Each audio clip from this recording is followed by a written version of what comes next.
డైరెక్ట్గా స్టేట్మెంట్స్ తీసుకుంటారు. ప్రొసీజర్ ఇక్కడ కూడా ముందుకు రాలేదు అది సార్ ఒకటి చెప్తా వినండి, you have to treat each case as different. ఇప్పుడు మేడం గారు అన్నట్టు ఇప్పుడు లావణ్య ఇంతకీ నార్సింగి పోలీస్ స్టేషన్లో పెట్టిన సెక్షన్స్ ఏంటి, 420 చీటింగ్ కేసు పెట్టింది, క్రిమినల్ ఇంటిమిడేషన్ పెట్టింది 506, దాని తర్వాత ఇంకా ఇది పెట్టింది 493 పెట్టింటున్నారు.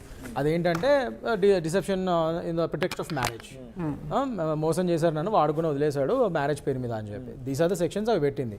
ఆ కేసు వేరే. ఇప్పుడు ఎన్డీపీఎస్ యాక్ట్ పరంగా ఆమె మీద ఏం కేసు ఉందో అది నేను చూడలేదు, but what ever it might be she was in remand. Okay, దాని తర్వాత ఆవిడ బెయిల్ మీద వచ్చారు, ఆవిడ ఇంకా మస్తాన్ సాయి అని చెప్పి అది మాత్రం వరకు I read in your media channels నాకు చూసాను నేను అండ్ కొద్దిగా చదివాను అక్కడ. సో అది ఒకటి. ఇప్పుడు ఆ కేసు వేరే, అది అందులో Raj Tarun if Raj Tarun knows these things and పోలీసులో అప్పుడు ఇన్వెస్టిగేషన్ చేసినప్పుడు ఈమెని మస్తాన్ అరెస్ట్ చేసినప్పుడు ఈమె ఎక్కడ ఉంటుంది ఏంటి అన్నప్పుడు నిజంగా ఈయన ఇంట్లో ఉంటున్నప్పుడు ఈయన కూడా నేను ఇందాక చెప్పింది అదే కదా, ఈయన కూడా ఒక విట్నెస్ కింద పిలిచి ఇన్వెస్టిగేషన్ చేసి ఉండొచ్చు, లేకపోతే ఇంకేమైనా చేసి ఉండొచ్చు, అంతే కదా. అది వేరే కేసు, అందులో ఎందుకు చేయలేదు అనేది అనవసరం. ఇప్పుడు ఈ కేసు పరంగా మాత్రం ఇది ఇందులో రాజ్ తరుణ్ ఈ కేసులో కన్విక్టెడా కాదు, అయితే నిజంగా మోసం చేసాడా లేదా, ఇందులో నిజంగా వీళ్ళిద్దరు పెళ్ళైందా లేదా, ఇది ఈ ఎలిమెంట్స్ వరకే ఈ కేసు వరకు వర్తిస్తే దాని పరంగానే జ్యుడిషియరీ కూడా చూస్తుంది. ఆ కేసు వేరే, మళ్ళీ అది ఆ కేసు పరంగా అది చూస్తారు. అది అందులో నిజంగా if Raj Tarun has to be made as a party then it's the onus is on the police, they have to investigate. అతన్ని పిలిచి ఇన్వెస్టిగేషన్ చేసి దాని పరంగా వాళ్ళు ఛార్జ్ షీట్ ఫైల్ చేసి దాని తర్వాత it will go to the trial. అది వేరే కేసు. అది you treat each case as different. Why are you mixing up everything? నేను లీగల్ పర్స్పెక్టివ్. కాకపోతే ఇక్కడ క్వశ్చన్ ఏంటంటే అక్కడ డ్రగ్స్ కేసులో లావణ్య పట్టుబడినప్పుడు అప్పటికి రాజ్ తరుణ్తో కలిసే ఉంది.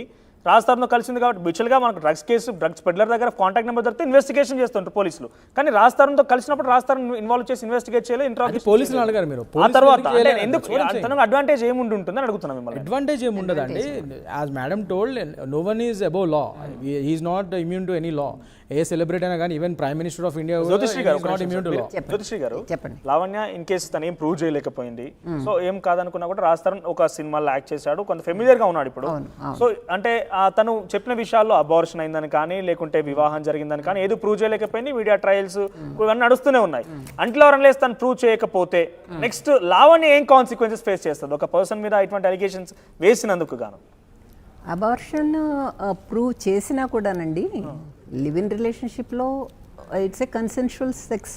Okay, she could have gotten pregnant and gone for an abortion. Okay, so that doesn't mean anything. Okay, ఇప్పుడు అది పెళ్ళి ఆవిడ ప్రెగ్నెన్సీ కంటిన్యూ చేసి పిల్లలు పుడితే they'll be children out of live in relationship. Okay, so దానివల్ల ఆవిడ నాకు పెళ్ళైపోయింది కాబట్టి నేను పిల్లల్ని కన్నాను అనటానికి వీల్లేదు. అబార్షన్ ప్రూవ్ చేసినా కూడా ఇది లివ్ ఇన్ రిలేషన్షిప్ కాదు, మ్యారేజ్ అనేది ఆవిడ ప్రూవ్ చేయలేరు. అతను ప్రూవ్ చేయలేదు, ఇది కూడా ప్రూవ్ చేయలేదు. తను చెప్పిన మాటలకి కొంత డిఫరెంట్ గా ఉంది అక్కడ. ఇప్పుడు ఏది కూడా తను ఈ మ్యారేజ్ ప్రూవ్ చేయటం కానీ ఆ 493 సెక్షన్ కానీ అక్కడ కేసులో ఏమీ నిలవలేదు అనుకోండి, ఆవిడ మీద ఈయన డిఫమేషన్ వేయొచ్చు, ఇంకా అంతే, డిఫమేషన్ వేయొచ్చు ప్రాబబ్లీ. కానీ 11 years కలిసి ఉన్న తర్వాత మనిషి ఇమోషనల్ అండ్ సెంటిమెంటల్గా ఆవిడ బయటకు వచ్చి outburst, it's understandable from a spouse who thinks that she is cheated. There is no cheating because they are both consenting adults. ఇప్పుడు తల్లిదండ్రులను తీసుకురావాల్సింది ఏంటో కూడా నాకు అర్థం కావట్లా.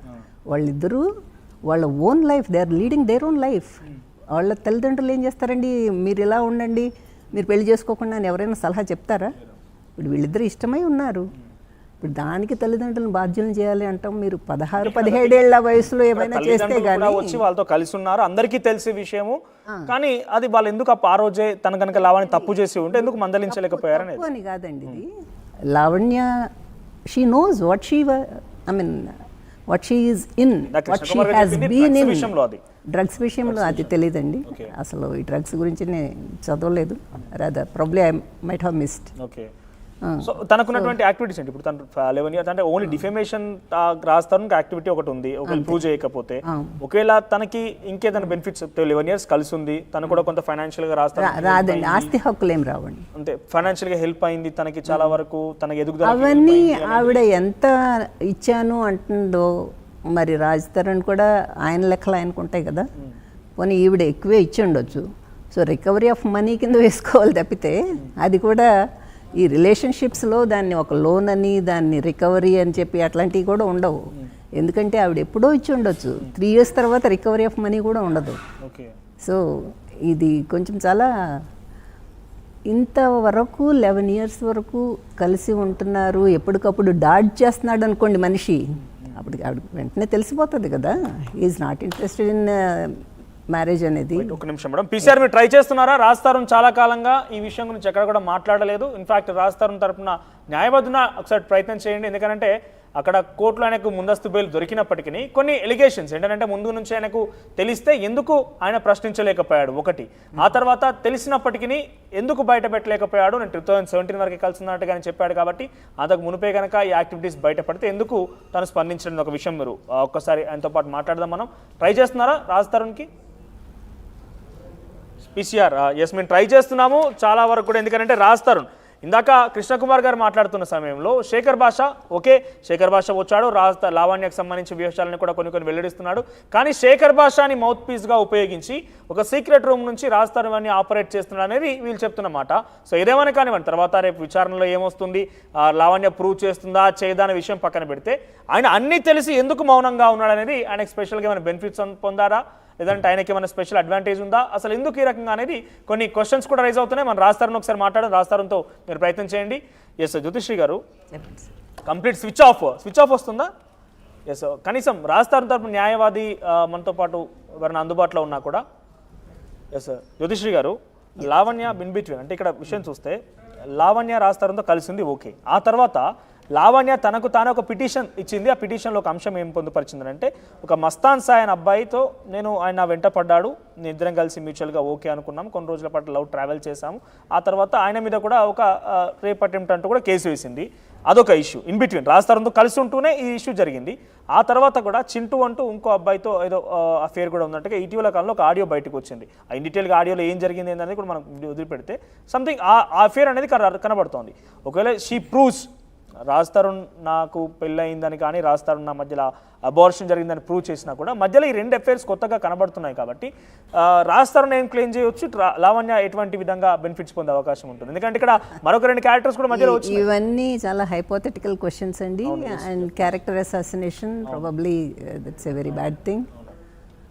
లీగల్గా మాత్రం మాట్లాడాలి అంటే వాళ్ళిద్దరూ భార్యాభర్తలు అయితే కనుక అడల్టరీ కేసు అవుతుందండి, నథింగ్ మోర్. అడల్టరీ కేసు ఒకటి, అక్కడితో ఫుల్ స్టాప్ అంతే. సో అంటే తను మళ్ళీ తిరిగి నాకు రాజ్ తరుణ్ కావాలి అని ఎక్స్పెక్ట్ చేస్తుంది. అది పాసిబుల్, కోర్టు నుంచి నాకు తెలిసి పాసిబుల్ కాదు. లీగల్గా ఒక ఫోర్స్ఫుల్గా తీసుకొచ్చి పెట్టినైతే మనం చేయలేము. ఓకే, ఇదేమి కిడ్నాప్ చేసి 14 ఏళ్ళు రూమ్లో బంధించి అట్లాంటిది కాదు కదండి.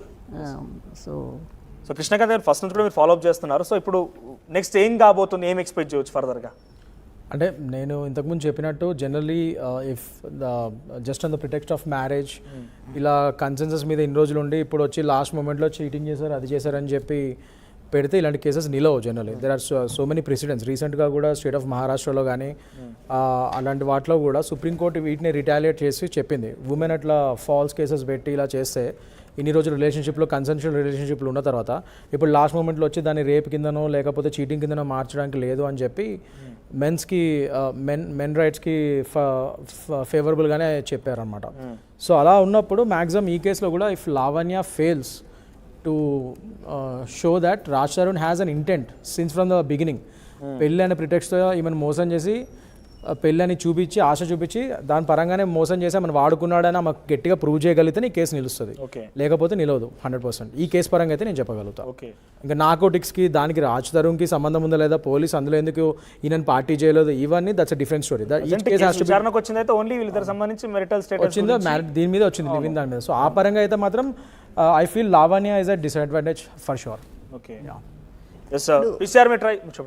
ఇప్పుడు లావణ్య కూడా రిలేషన్షిప్లోంచి బయటకు వెళ్ళిపోవాలని అనుకోవచ్చు.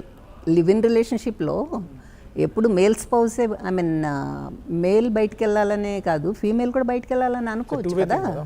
So as long as we are happy with each other will live together. ఇప్పుడు ఇట్లానే లివింగ్లో ఉంటారు, తర్వాత అమ్మాయి వదిలేసి వెళ్ళిపోతారు. మరి ఇదే కేసు అబ్బాయి పెట్టచ్చా? నన్ను మోసం చేసింది, పెళ్లి చేసుకుంటా అని చేసి నన్ను వదిలేసి వెళ్ళిపోయిందని చెప్పి పెట్టలేరు కదా. So there is a divide in the legal system, అది ఉంది. మెన్స్ రైట్స్ మీద ఇంకా కొద్దిగా అమెండ్మెంట్స్ రావాల్సి ఉన్నాయి, that is for sure. But at the same time we cannot say అందరూ మెన్ నిజంగానే విక్టిమ్స్ అవుతున్నారని కూడా చెప్పలేము. అది కేస్ టు కేస్ బేసిస్. నిజంగానే కొందరు మోసం చేసి ఆడవాళ్ళని ఉపయోగించుకొని ఈ విధంగా లాస్ట్లో హ్యాండ్ కూడా ఇస్తారు. That is also there, this is also there. But కొద్దిగా ఏమవుతుందంటే ఇలా ఉమెన్కి కొద్దిగా ఈ రైట్స్ ఎక్కువ ఉండటం వల్ల వీళ్ళు ఈ లాని యూజ్ చేసుకుని కొద్దిగా అబ్యూస్ చేయడం. Even in case of married people 498 case సెక్షన్స్లో కూడా చాలా అబ్యూస్ జరుగుతుంది. ఉమెన్ చాలా యూజ్ చేసుకుని అబ్యూస్ చేస్తారు ఆ లాని. ఎగ్జాక్ట్లీ మీరు మాట్లాడారు మేడం. సో అట్లానే చాలా మంది అమ్మాయిలు కూడా ఈ సెక్షన్స్ ని యూజ్ చేసుకొని కొంత వాళ్ళు డిఫరెంట్ గా క్లెయిమ్ చేస్తున్నారు అనేది ఒక టాక్ కూడా ఉంది. సో అటువంటి సిచ్యువేషన్స్ లో ఎట్లా ఫేస్ చేయాల్సి ఉంటుంది అంటే అబ్బాయిలు కూడా ఇన్ఫాక్ట్ వాళ్ళు కొంత ఎమోషనల్ అవ్వడం కావచ్చు, కొన్ని డిప్రెషన్ సంఘటనలు అనేకంగా ఉన్నాయి. సో అటువంటి విషయాల్లో ఎటువంటి థింగ్స్ మనం రేజ్ చేయాల్సిన అవసరం ఉంటుంది, ఎటువంటి అడ్వాంటేజెస్ ఉంటాయి? దేని గురించి సెక్షన్ 498 ఆ సెక్షన్ యూజ్ చేసుకొని చాలా మంది అబ్బాయిల మీద కూడా అమ్మాయిలు కొంతమంది వాంటెడ్ గానే పెట్టడం కావచ్చు, మెంటల్ గా కూడా టార్చర్ చేయాలని కూడా 498A పెట్టిన ఆబ్జెక్టివ్ వేరండి.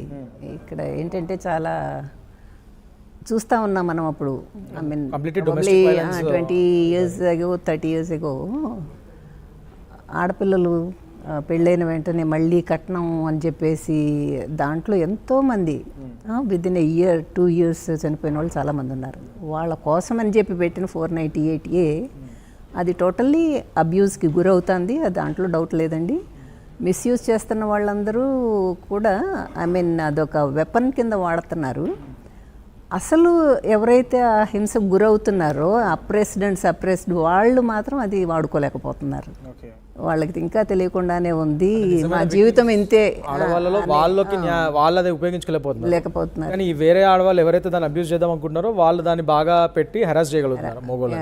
బట్ ఒకటేంటంటే అలా పెట్టిన కేసులు నిలవు. మ్యాక్సిమం ఇప్పుడు ఏమైనా చూస్తే సక్సెస్ రేటు 498Aలో ఈ ఫాల్స్ కేసెస్కి మాత్రం 100%, ఆల్మోస్ట్ 100% అనే చెప్పొచ్చు ఫెయిల్యూర్ అవ్వడానికి. If it's a false case definitely అది నిలవదు కోర్టులో. మ్యాక్సిమం అవి they won't see light of the day for sure. Madam మీరు చూసారా ఇటు మీ ప్రొఫెషన్లో కావచ్చు, మీ ఎక్స్పీరియన్స్లో ఇటువంటి కేసు అంటే 10 సంవత్సరాలుగా వివాహం లేకుండా ఇద్దరు కలిసి ఉండి, సో అటువంటి సిచ్యువేషన్స్ ఏ రకంగా ముందుకు వెళ్ళారు, ఏం డిసిషన్ వచ్చే అవకాశం ఉంది? సుప్రీంకోర్టు చెప్పిందండి, అడ్వకేట్ గారు చెప్పినట్లు, ఇది మీరు ఇంతకాలం కలిసి ఉండి ఇది కన్సెన్షువల్ సెక్స్ని రేప్ అనటానికి లేదు, చీటింగ్ అనటానికి లేదు. చీటింగ్ అంటే మనకి ముందే I mean at the inception itself there should be an element of cheating. ఆ 420 సెక్షన్లో చెప్తుందనమాట, రైట్ ఫ్రమ్ ద బిగినింగ్. ఇప్పుడు కలిసి ఉందాము అనుకున్న రోజు నుంచి కూడా ఆ మనిషికి, మగ మనిషి ఇప్పుడు మనం మాట్లాడుతుంది, అతనికి మోసం చేద్దాము అనే ఇంటెన్షన్ ఉండాలి. ఆ ఇంటెన్షన్ని ఒక మనిషి ఎంతకాలం కంటిన్యూ చేయగలరండి? అవతల ఇయర్స్ టుగెదర్ ఒక మనిషితో కలిసి ఉన్నప్పుడు అది బయటపడుతుంది కదా. సో మీరు నేను ఇంతకాలం 7 ఏళ్ళు ఉన్నాను, 8 ఏళ్ళు ఉన్నాను, 9 ఏళ్ళు ఉన్నాను, స్టిల్ మోసం చేశాడు అంటే అది కూడా కుదరదు. సో ఏంటంటే ఇప్పుడు మనం అటు ఇటు కానీ యుగంలో ఉన్నామండి.